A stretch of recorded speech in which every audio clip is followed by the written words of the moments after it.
Your tent is set up, you just had an awesome night's sleep, and it's time to pack up your base camp. Today we are going to walk you through how to correctly put away a Vagabond rooftop tent. Today we are using a Vagabond rooftop tent, not the Lite or XL. Start by double checking that your interior pockets are empty. These elastic bands are included in your hardware kit. They can be used with internal rings to help pull in fabric. Next, remove all window bars. Then, be sure to secure window awnings. Next, pull out all 3 stakes. Take out the porch bar. The porch bar stores best here.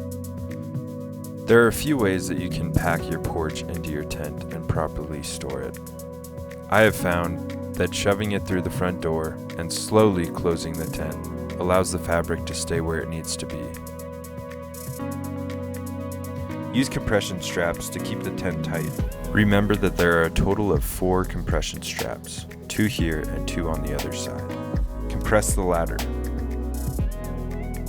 Be sure to use both Velcro straps to hold the ladder in place. Slide the road cover carefully back through the channel.